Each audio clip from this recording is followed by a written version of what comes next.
Hi viewers, welcome back to Fortress. என்னடா எடுத்த உடனே அல்வா கிண்டறானு பார்க்காதீங்க, ரொம்ப எம்மியா இருக்கும். இது வந்து புட்டிங் ரெசிபி. வீடியோவை ஸ்கிப் பண்ணாம பாருங்க, உங்களுக்கு ரொம்பவும் பிரயோஜனமாவே இருக்கும்.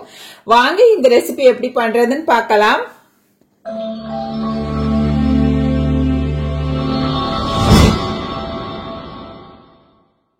1/2 கிலோ சர்க்கரை வெள்ளிக்கிழங்கு எடுத்துக்கிட்டா, இந்த ஸ்வீட் பொட்டேட்டோ, அப்புறம் வந்து எங்க ஊர்ல வந்து சீனி கிழங்குன்னு சொல்லுவோம்.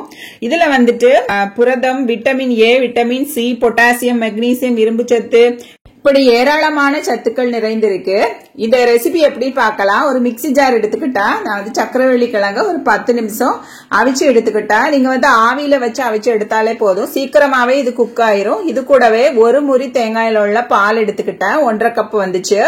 அப்புறம் சர்க்கரை வந்துட்டு இனிப்புக்கு தகுந்தவாறு சேர்த்துக்கலாம். சர்க்கரைன்னு சொல்றது வெல்லம். வெல்லம் வந்து ஒரு கப் அளவுக்கு பொடிச்சு எடுத்துட்டு அதை பாகு காய்ச்சி 1 கப் தண்ணீர் வச்சு அதையும் சேர்த்துக்கிட்டா, வெல்லம் வந்து மெல்ட் ஆனாலே போதும், பாகு காய்ச்சணும்னு வேண்டாம்.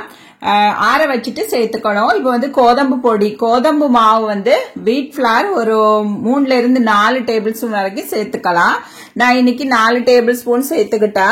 இப்போ ஏலக்காய் பொடி வந்து 1 டீஸ்பூன் சேர்த்துக்கிட்டா. ஏலக்காய் வந்து முழுசாட்டு சேர்த்துக்கலாம். நான் வந்து பொடி இருந்ததுனால அதையும் சேர்த்துக்கிட்டா. இப்ப வந்து மீதி இருக்கிற தேங்காய் பாலையும் சேர்த்துக்கலாம். தேங்காய் பால் வந்து கெட்டியா இருக்கா இந்த புட்டிங் வந்து நல்ல டேஸ்டாவே இருக்கும். நான் பசும்பால் கூட 1 கப் திக்கா காய்ச்சி எடுத்து அதையும் சேர்த்திருந்தேன். எல்லாத்தையும் சேர்த்து நல்லா அரைச்சி எடுத்துக்கலாம். ஒரு 2 திருக்குலயே அரைஞ்சு வந்துடும். இப்போ ஒரு சாஸ்பேன் எடுத்துக்கலாம். அடிபிடிக்காத சாஸ்பேன், நல்ல அடிக்கனமான சாஸ்பேன் எடுத்துக்கணும். இந்த சட்டியில வந்துட்டு நம்ம அரைச்சிருக்கிற விழுத சேர்த்துட்டு, இப்ப வந்து மீதியுள்ள சர்க்கரை பாகையும் சேர்த்துக்கிட்டா. இந்த வெள்ளைப்பாக சேர்த்ததும் மிக்சியை அலசி தண்ணி சேர்த்துக்கலாம். நான் வந்து தேங்காய் பால் மீதி இருந்துச்சு, அதை சேர்த்து நல்லா அலம்பி சேர்த்துக்கிட்டா. இது எந்த மாதிரி கன்சிஸ்டன்சில இருக்கணும்னா, ஒரு இட்லி மாவுல இருந்து நம்ம கரைச்சி தோசைக்கு எடுப்போம் இல்லையா, அந்த மாதிரி கன்சிஸ்டன்சில இருக்கணும். நல்லா மிக்ஸ் பண்ணி விட்டுட்டு இப்போ 2 டேபிள் ஸ்பூன் கீ சேர்த்துக்கணும்.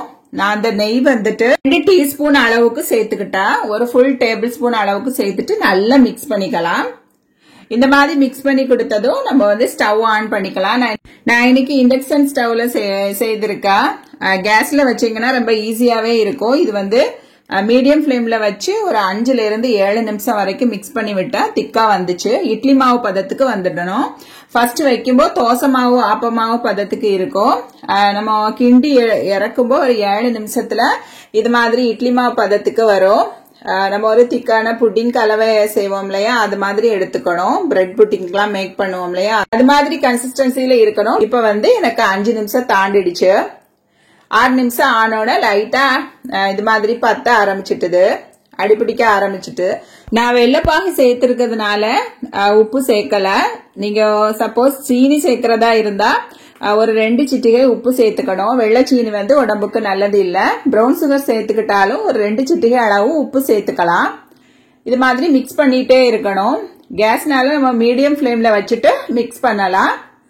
இப்ப பாருங்க 7 நிமிஷம் ஃபுல்லா முடிஞ்சிடுச்சு. ஸ்டவ் ஆஃப் பண்ணிடலாம். நான் ஒரு அலுமினியம் தட்டு எடுத்துக்கிட்டேன். இதுல ஒரு 2 டேபிள் ஸ்பூன் அளவுக்கு நெய் நல்லாவே அப்ளை பண்ணிக்கலாம். ஓரங்கள்லயும் நல்லாவே அப்ளை பண்ணிக்கணும். அப்பதான் புட்டிங் வந்து ஒட்டாம வரும்.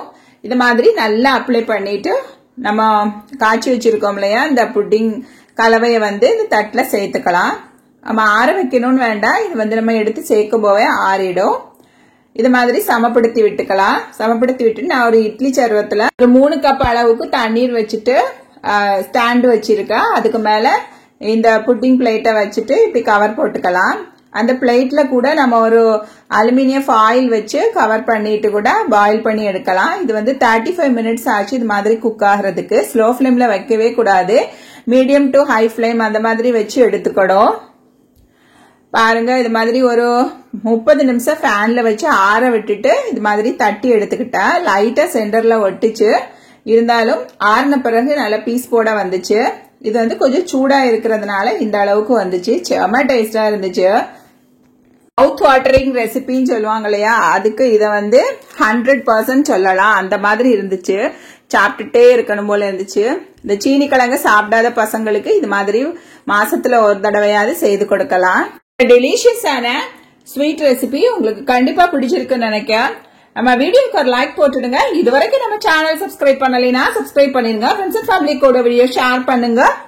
கமெண்ட் பாக்ஸ்ல இருக்க பதிவுகளை மறக்காம எழுதுங்க. இன்னும் ஒரு ஹெல்தியான வீடியோல சந்திக்க பாய். ஜெயக்கார் பாபாய். ஆரோக்கியமான இயற்கையான உணவுகள் சாப்பிட்டு வயிறையும் உயிரையும் காப்போம். தேங்க்யூ ஃபார் வாட்சிங்.